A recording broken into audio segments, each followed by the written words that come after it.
ఈ సినిమా గతంలో చూసాం, కొత్త సినిమా కాదు ఇది. పన్నులు వేయి పన్నులు వేయి పన్నులు వేయి అంటే మనం మోసం చేసుకోవటం అంతే. కాబట్టి గ్రోత్ వద్దు, ఉన్నదంతా పంపకం చేసేద్దాం అంటే పేదరికాన్ని కొనసాగిద్దాం, ప్రజల్ని మోసం చేద్దాం, పేదరికంలో నెట్టుదాం. ఓకే, ట్యాక్సేషన్ ఏంటంటే మనకి దగ్గర 60 కోట్ల మంది ఈ దేశంలో పనిచేసేవాళ్ళు ఉన్నారు. 60 crore workers out of 140 crore population. దానిలో ఒక 40%, 30%, 32% 18 లోపల ఉంటారు కదా. మిగతా 66%లో మరి మహిళలు, మిగతా వాళ్ళు పనిచేసే వాళ్ళు, వృద్ధులు ఉంటారు. కాబట్టి that number is okay, that's not unreasonable number. కానీ 60 కోట్ల మందిలో అబౌట్ 90% అది అన్ఆర్గనైజ్డ్ సెక్టర్. కరెక్ట్. రెక్కాడి దగ్గర డొక్కాడు అన్నవాళ్ళు. ఆ రోజు కాయ కష్టం చేసి, ఆ రోజు కూలో, ఆ రోజు పనితో తప్ప ఒక ఉద్యోగ భద్రత లేదు, మంచి ఆదాయం లేదు. అక్కడ ఇన్కమ్ ట్యాక్స్ ఏం వస్తుంది? కాబట్టి నిజంగా ట్యాక్స్ పేయర్స్ దేశంలో ఉన్నది కేవలం 3 కోట్ల కంటే తక్కువ. కొంచెం 10 రూపాయలు 15 రూపాయలు అన్న చిన్న ట్యాక్స్ అనే పే చేసే వాళ్ళు కూడా కలిపితే బిట్వీన్ 2 and 3 crores నెంబర్ కొంచెం పెరుగుతోంది ఈ మధ్య. ఎగ్జాక్ట్ నెంబర్ ఇవాళ నాకు గుర్తులేదు. బట్ 3 కోట్ల కంటే తక్కువ direct tax, direct income tax. Tax rates ఒకప్పుడు భయంకరంగా ఉండేవి. ఇందాక మనం అనుకున్నాం సోషలిస్ట్ ఎరాలో ఉంటుండే అని. మీరు ఒకసారి ఊహించండి, ఇండియాలో స్వతంత్రం వచ్చాక హైయెస్ట్ ట్యాక్స్ ఎంత ఉందనుకుంటున్నారు? ఎంత పర్సెంట్ ఉంటుంది ఇన్కమ్ ట్యాక్స్? 25. మీరు గెస్ట్ చేయండి. అదే 20 అంటే గిఫ్ట్ ట్యాక్స్ 33%. అదొకటి తెలుసు. But income tax direct tax 1970sలో 73-74 ప్రాంతాల్లో ఎమర్జెన్సీ వచ్చే టైంలో మీ గుండె పగిలిపోతుంది. 97.75% వాట్ ఆఫ్ ట్యాక్స్. మరి ఇంకా మిగిలేదే ₹2 మిగులుతుంది. 2 లక్షల రూపాయల ఇన్కమ్ దాటితే 2 లక్షల పైన ట్యాక్స్కి 85% ఏమో income tax, 15% surcharge and tax. ఇప్పుడు కూడా సర్చార్జ్ ఉంది. ఇప్పుడు కూడా 50 లక్షలు కోటి దాటితే సర్చార్జ్ ఉంది. So 85% tax, 15% surcharge and tax. చిన్న మ్యాథమెటికల్ క్యాల్కులేషన్, 15% ఆఫ్ 85% ఎంత? 85% అంటే 12.75. 85 + 12.75 ఎంత? 97.75. అంటే మీరు సంపాదించిన ₹1,00,000 97,750 రూపాయలు ట్యాక్స్ కడితే ₹2,250 మీకు మిగిలిందండి. చాయ్ పైసలు మిగిలింది. ఎవడన్నా మెడమెత్తలకన్నా ట్యాక్స్ కడతాడా? అంతా బ్లాక్ మనీయే. దేశాన్ని సర్వనాశనం చేశారు. తర్వాత 50కి తీసుకొచ్చాం, 40కి తీసుకొచ్చాం, ఫైనల్గా హైయెస్ట్ ట్యాక్స్ రేట్ 30కి తీసుకొచ్చాం. ప్రస్తుతం highest income tax rate 30% income tax. దాని మీద మీకు గనక 50 లక్షలు దాటినట్టయితే సర్చార్జ్ 10%, కోటి దాటినట్టయితే 15%, 5 crores దాటితే ఒకప్పుడు 37% ఉండేది. మొన్న బడ్జెట్లో 25% తగ్గించారు సర్చార్జ్. అది కాకుండా సెస్ ఉంది, ఎడ్యుకేషన్ వగేరా సెస్, అది 4% ఆన్ ట్యాక్స్ అనమాట. ఇవన్నీ కలిపితే ఇవాళ హైయెస్ట్ ఇన్కమ్ ట్యాక్స్ ఇవాళ మనకున్నది అంటే 5 కోట్ల ఇన్కమ్ దాటినట్టయితే 30 + 1.2 నా 34% కాబట్టి 31.2 మీద మళ్ళీ 25% అంటే సుమారుగా అయింది. అంటే మనకు సుమారుగా 40%, 39-40% హైయెస్ట్ ట్యాక్స్ రేట్ మనకు. కొంచెం మీరు అదే కానీ ₹1,00,00,000 లోపల ఉంటే ఇంకొంచెం తగ్గుతుంది, 50 లక్షల లోపల ఉంటే ఇంకొంచెం తగ్గుతుంది. ఇది రీజనబుల్ ట్యాక్స్. ఇంతకంటే ఎక్కువ ట్యాక్సేషన్ చేస్తే ట్యాక్స్లు అందరూ మనకి లాఫేర్ కర్వ్ అని ఒకటి ఉన్నది.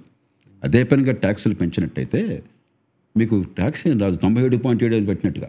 చాలామంది పాపం ఇంకా ఆ పాతకాలపు ఆలోచన ఉన్న వాళ్ళు ట్యాక్సులు పెంచేయండి అంటారు. పెంచాం, ఈ సినిమా గతంలో చూసాం, కొత్త సినిమా కాదు ఇది. ఇదంతా ఈ స్టోరీ అంతా మనం చూసాం గతంలో. 97.7 అందుకంటే ఎక్కువ ఏం చేస్తావు? ఏం వచ్చిన ట్యాక్సులు ఏమీ లేవు. కాబట్టి రీజనబుల్ ట్యాక్సేషన్. రెండోది ఆ ట్యాక్స్ మనీ కొంతైనా ప్రజలకు ఉపయోగపడుతున్న నమ్మకం మనకి. ఈ రెండూ లేకుండా పన్నులు వేయి పన్నులు వేయి పన్నులు వేయి అంటే మనం మోసం చేసుకోవటం అంతే. This is reasonable. రెండోది ఇంకో రకంగా చూస్తే ట్యాక్స్ జీడిపి రేషియో అని ఉంటుంది. అంటే ఒక దేశంలో సంపద మొత్తం ఎంత ఉత్పత్తి అవుతుంది, అందరికి కలిపి ఆదాయం ఎంత ఉంది, దానిలో గవర్నమెంట్ ట్యాక్స్ అన్ని రకాల ట్యాక్సులు, income tax, corporate tax, indirect taxes, custom duty మొత్తం కలిపి ఎంత. ఇండియాలో అబౌట్ 18 to 19% ఆఫ్ జీడిపి. అంటే 100 రూపాయలు దేశం మొత్తం సంపాదిస్తే దానిలో 18-19 రూపాయలు ట్యాక్సులు కడుతున్నాయి, నేషనల్ గవర్నమెంట్ కానీ, స్టేట్ కానీ, లోకల్ కానీ. ఇది నాట్ అన్రీజనబుల్. ఎందుకంటే ఇన్కమ్ లెవెల్ని బట్టి ఈ షేర్ పెరుగుతూ ఉంటుంది. ఇప్పుడు పావర్టీలో ఉన్న సమాజంలో అత్యధికంగా డబ్బు పేదలకి తిండికి అయిపోతుంది కదా, ఇంకా ట్యాక్స్ ఎక్కడ కడతారు? జీవన అవసరాలకి డబ్బు ఖర్చు అవుతున్నప్పుడు మీకు కొంచెం ప్రాస్పెరిటీ వచ్చి సర్ప్లస్ ఉంటే అప్పుడు ట్యాక్స్ ఎక్కువ కట్టడం సాధ్యమవుతుంది. కాబట్టి పావర్టీకి ట్యాక్స్ రేషియోకి సంబంధం ఉండదు. The higher you go, the higher the tax GDP ratio is. టిపికల్గా take America, union, federal government, states అన్ని, లోకల్ అన్నీ కలిపితే ఒక 27% ట్యాక్సేషన్ ఉంది అక్కడ. Take Britain, it used to be 35-37, ఇప్పుడు వాళ్ళు 33కో 32కో తీసుకొచ్చారు. 1 or 2% అటు ఇటుగా ఉంటుంది. టేక్ స్కాండినేవియా, ఒకప్పుడు 55-60 ఉండేది, ఇప్పుడు 40-45లో ఉన్నారు percentage, depending on that nations priorities, culture. రెండోది ఇన్కమ్స్. మనం 18-90% రఫ్లీ చైనాకి ఈక్వల్. చైనా మనకంటే 4 times ఎక్కువ ఉంది జీడిపి. మొదట జనాభా ఉన్నా కూడా 4 times జీడిపి, అంటే పర్ క్యాపిటల్ మనకంటే 4 times ఉంది కదా. బట్ చైనాలో కూడా 21% ట్యాక్స్ జీడిపి. కాబట్టి మన 19% ఇది రీజనబుల్. కొంచెం మైనర్ అడ్జస్ట్మెంట్ చేయొచ్చు, కానీ ఓవరాల్ ట్యాక్స్ జీడిపి రేషియో ఎంతకంటే బ్రహ్మాండంగా ట్యాక్సులు పెంచే అవకాశం లేదు. మరి కొంచెం సమర్థంగా వసూలు చేయొచ్చు తప్ప అదే పనిగా ట్యాక్సులు పెంచితే నడ్డి విరిగిపోతుంది.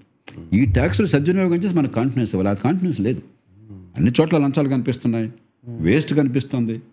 ఎన్నో ప్రాజెక్టులు రూపాయితో 10 రూపాయలు పెడుతున్నారు, మన కళ్ళకి కనిపిస్తుంది. ఇక ఈ ప్రాజెక్ట్ ఆ ప్రాజెక్ట్ పేర్లు చెప్పండి నేను, ఏమవుతుంది మనకు కనిపిస్తుంది.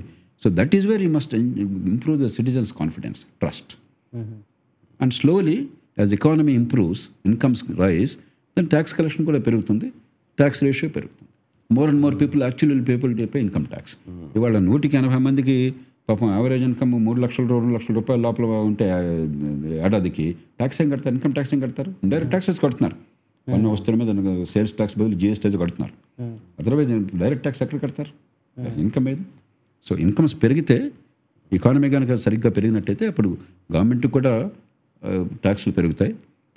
చాలామందికి ఈ విషయం అర్థం కాదు, ఎకనామిక్ గ్రోత్ ఎందుకు అవసరం అని చెప్పినది. 7% గ్రోత్ ఉందనుకుందాం. ఇప్పుడు ప్రస్తుతం ఇండియాలో 7% కాస్త అటుగా ఉంది. 8% అనుకున్నాం. మనం ఏమనుకుంటాం? 7%, 8%, 1%గా తేడా అని చెప్పని. 10 ఏళ్ల పాటు 7%, 10 ఏళ్ల పాటు 8% ఉంటే తేడా ఎంతో తెలుసా? 10 years తర్వాత దాని ఇంపాక్ట్ ఏడాదికి 50 లక్షల కోట్ల రూపాయలు ఉంటుంది.